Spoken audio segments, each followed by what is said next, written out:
Assalamualaikum warahmatullahi wabarakatuh. Om Swastiastu, Namo Buddhaya, salam kebajikan, salam sejahtera untuk kita semua. Selamat siang Ibu Winnie dan teman-teman. Perkenalkan, kami dari kelompok 8 yang pada kesempatan kali ini akan mempresentasikan mengenai metode Autoregressive Distributed Lag atau ARDL pada peramalan upah nyata Inggris. Adapun anggota kelompok kami yang pertama ada Asyura Nur Madani Tahir, kemudian ada Muhammad Abdel, kemudian Najila Astagaf, dan saya sendiri Nurul Kolbi. Adapun overview presentasi kali ini, yang pertama ada pengantar, kemudian data, kemudian dilakukan pengujian terhadap data sebelumnya, kemudian ada pemilihan dan pengujian model berdasarkan pengujian data yang dilakukan, kemudian terakhir ada peramalan.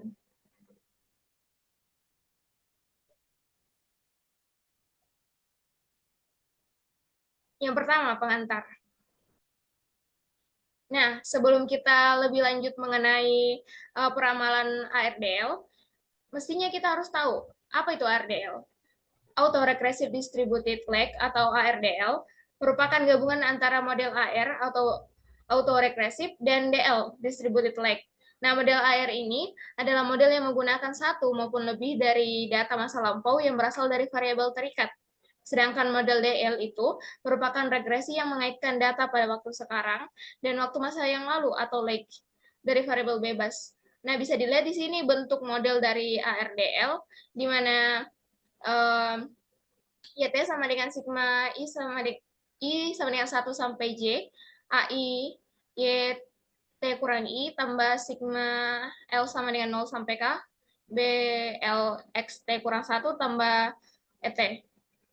Nah, kemudian ada beberapa variabel-variabel yang digunakan untuk melakukan peramalan. Nah, data-data yang digunakan akan dipresentasikan oleh Madani. Kepada Madani, dipersilahkan. Jadi data yang digunakan dalam penelitian ini merupakan data sekunder untuk waktu yang diolah oleh Natsiopoulos dan Zeremes tahun 2022 berupa data kuartal yang dimulai dari kuartal 1 tahun 2000 hingga kuartal 4 tahun 2016. Variabel yang diamati dalam data ini adalah upah nyata Inggris dan variabel ekonomi yang mempengaruhinya. Adapun variabel ekonomi yang mempengaruhi upah nyata Inggris diantaranya adalah produktivitas tenaga kerja, tingkat pengangguran, dan berdasarkan slide di sini, terlihat bahwa pergerakan nilai upah nyata selama periode kuartal 1 tahun 2000 hingga kuartal 4 tahun 2016 mengalami fluktuasi yang cukup signifikan. Walaupun begitu, upah nyata Inggris selama periode tersebut mengalami kenaikan yang cukup jelas, terutama pada periode kuartal 1 tahun 2000 hingga kuartal 1 tahun 2008, yang merupakan puncak dari nilai upah nyata Inggris yaitu sebesar 4,285, sedangkan nilai terendah berada pada kuartal 1 tahun 2000 sebesar 4,133. Next slide.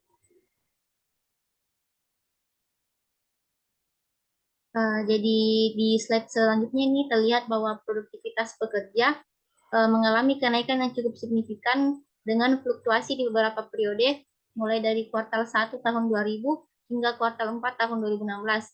Kenaikan produktivitas dapat terlihat jelas terutama pada kuartal 3 tahun 2000 dengan nilai sebesar 2,6 hingga kuartal 1 tahun 2008 sebesar 2,735. Next slide.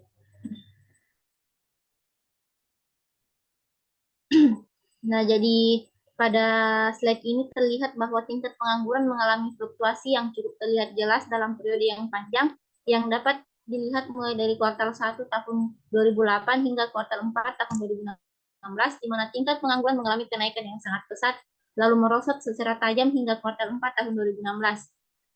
Kenaikan tingkat pengangguran dapat terlihat jelas terutama pada kuartal 1 tahun 2008 dengan nilai sebesar 1,649 hingga kuartal 2 tahun 2009 sebesar 2,054. Next.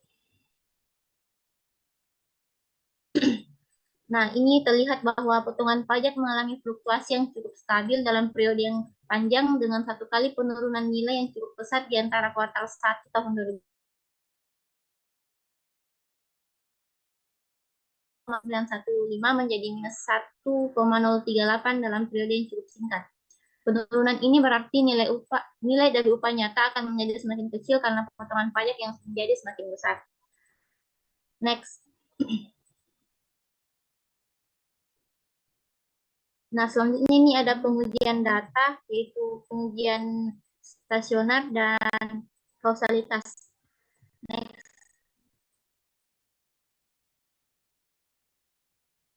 Nah, berdasarkan tabel yang di slide menunjukkan bahwa seluruh variabel tidak stasioner pada tingkat level dilihat dari nilai probabilitas yang lebih tinggi dari tingkat signifikansi alfa. Sedangkan pada diferencing pertama, seluruh variabel memiliki nilai probabilitas lebih rendah dari tingkat signifikansi alfa. Sehingga seluruh variabel disimpulkan stasioner atau tidak mengandung akar unit pada diferencing pertama. Next. Selanjutnya ini ada uji kausalitas Granger. Nah, berdasarkan hasil uji kausalitas ini, didapat bahwa variabel independen LP dan TW mempengaruhi nilai variabel dependen RW, sedangkan variabel independen UR tidak mempengaruhi variabel dependen RW. Selanjutnya saya serahkan ke rekan kelompok saya.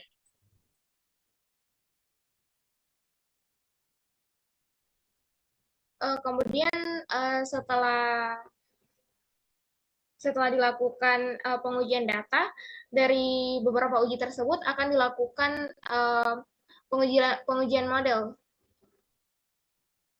Ada beberapa uji yang akan dilakukan. Yang pertama itu ada uji lag optimum.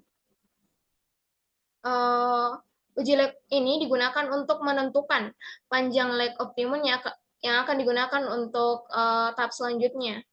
Nah, uji ini, dalam tahap ini, panjang lag itu ditentukan dengan melihat nilai Bayesian Information Criterion atau BIC terkecil.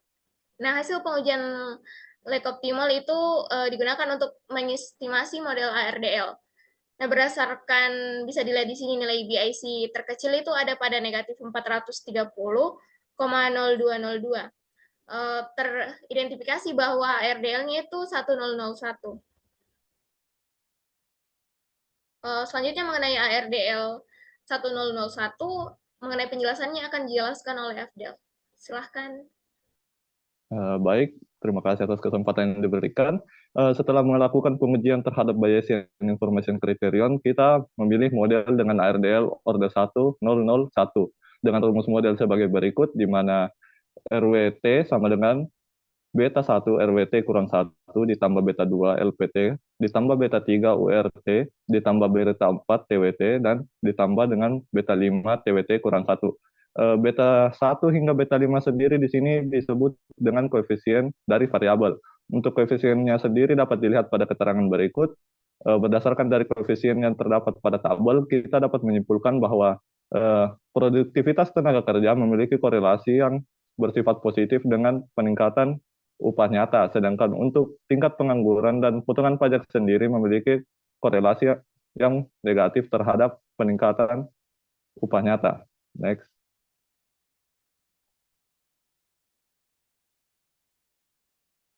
Untuk uji ARDL 1001 sendiri itu dimulai dengan uji asumsi klasik. Uji asumsi klasik ini dilakukan untuk melihat apakah model signifikan terhadap data yang akan digunakan dalam jangka waktu yang panjang. Untuk uji asumsi klasik sendiri itu terdiri dari yang pertama itu uji normalitas. Uji normalitas yang kami lakukan itu yang pertama itu terdapat uji jarak Pebera, di mana tingkat probabilitasnya di atas 0,05, sehingga dapat dikatakan bahwa hipotesis nolnya diterima dan data residualnya bersifat normal. Untuk Shapiro-Wilk normality test-nya sendiri itu p-value-nya juga lebih dari 0,05 atau alfa, sehingga dapat diasumsikan H0-nya diterima dan dinyatakan bahwa residual dari model itu bersifat normal. Untuk uji normalitas sendiri itu dapat dilihat juga berdasarkan plot kikinya. Dilihat dari plot kikinya sendiri itu normal kiki plotnya itu cenderung bersifat linear dan histogramnya sendiri membentuk lonceng dengan distribusi yang simetris dan puncaknya terdapat pada rataan berupa 0. Next. Berikutnya itu uji autokorelasi. Untuk uji autokorelasinya sendiri ini didapat bahwa nilai probabilitasnya itu di atas 0,05 atau 0,9242, yang berarti H0-nya diterima di mana model tersebut tidak ada autokorelasi. Berikutnya itu uji homoskedastisitas. Untuk uji homoskedastisitasnya sendiri kita melakukan Brespagan-Gottfried test. di mana p-value-nya itu 0,8815, yang berarti nilai p-value-nya lebih tinggi dari nilai signifikansi 0,05, yang menyatakan bahwa H0-nya diterima dan terdapat homoskedastisitas. Untuk uji homoskedastisitas sendiri itu kita juga dapat bisa melihat dari plot residual versus fitted value-nya, di mana residualnya sendiri itu terdistribusi secara acak dan merata, dan untuk fitted value-nya sendiri itu cenderung membentuk sifat yang linear, sehingga dapat disimpulkan bahwa model tersebut bersifat homoskedastisitas dan linear secara sekaligus. Next. Untuk uji asumsi klasik yang terakhir itu ada uji multikolinearitas. Untuk uji multikolinearitas itu terdapat 3 uji. Yang pertama itu kita menggunakan correlation plot, di mana pada variabel independen dengan variabel independen lainnya itu tidak terdapat korelasi yang cukup tinggi, sedangkan untuk variabel independen dengan variabel dependen RW itu terdapat korelasi yang cukup tinggi antara LP dengan RW, atau produktivitas tenaga kerja dengan upah nyata, di mana tingkat korelasinya itu positif 0,89. Untuk fifth plotnya sendiri itu nilai fifth-nya itu cenderung kurang dari 10, sehingga sedangkan untuk eigen value-nya sendiri itu pada eigen value pertama itu nilainya lebih dari 1. Berdasarkan dari plot-plot ini, kita dapat menyimpulkan terdapat multikolinearitas pada model yang kita gunakan. Next.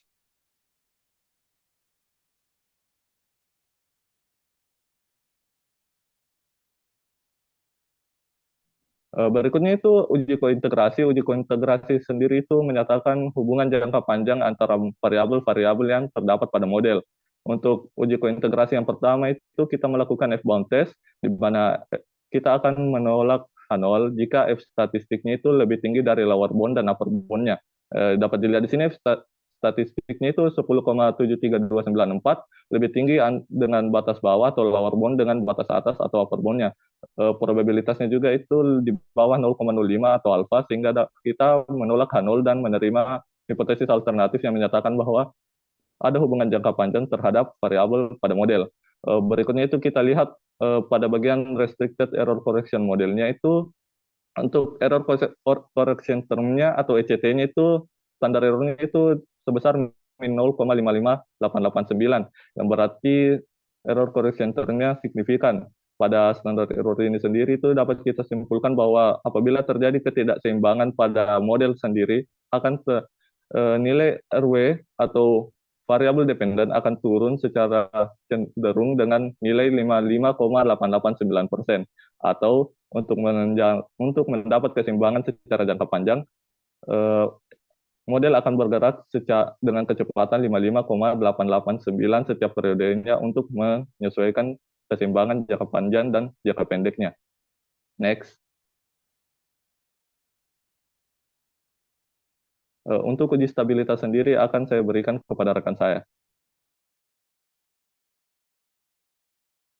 Ya, terima kasih. Selanjutnya setelah mencoba uji kointegrasi, kita akan melakukan uji stabilitas. Untuk menguji stabilitas jangka panjang bersama dengan penyesuaian jangka pendek dari model, maka dilakukan pengamatan terhadap CUSUM dan CUSUMQ. Nah, jika plot CUSUM dan CUSUMQ tidak keluar dari batas atas atau batas bawah, maka estimasi dianggap stabil. Bisa dilihat di grafik ini, yang A itu CUSUM, plotnya itu yang garis hitam itu, yang terus batas atas batas bawahnya itu garis merah, bisa dilihat bahwa plotnya tidak keluar dari batas atas dan batas bawah. Untuk bagian B CUSUMQ juga tidak keluar dari batas atas dan batas bawah. Maka berdasarkan dari hasil CUSUM dan CUSUMQ, model ARDL 1,0,0,1 yang digunakan dalam laporan ini layak karena model tersebut stabil dan valid untuk digunakan. Next.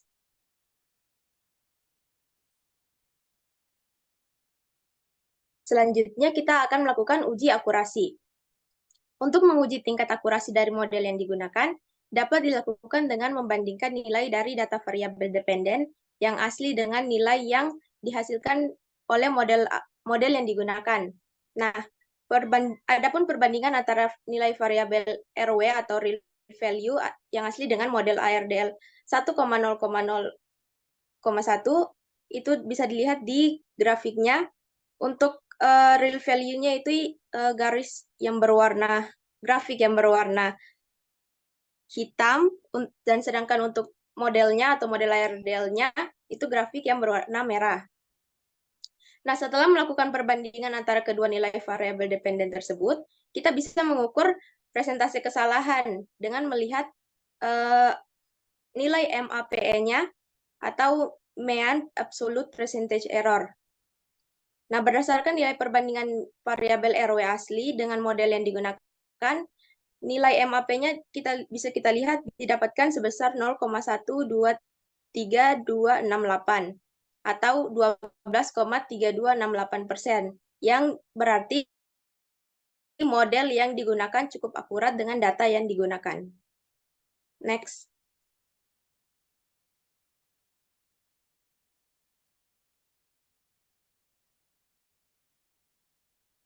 Next.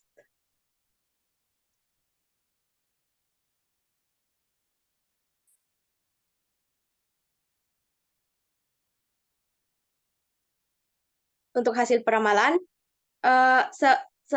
setelah kita melakukan uji-uji pada model ARDL tersebut, sekarang kita mendapatkan hasil peramalan.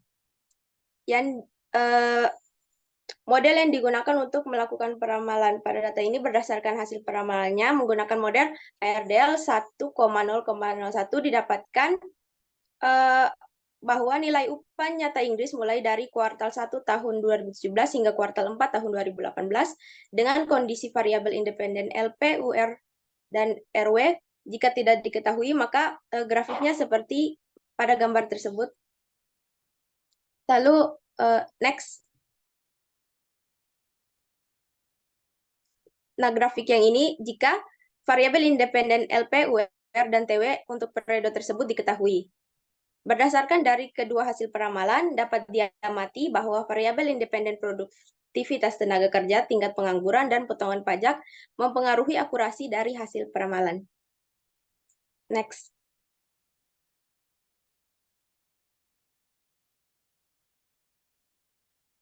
Sekian materi dari saya kembalikan kepada moderator.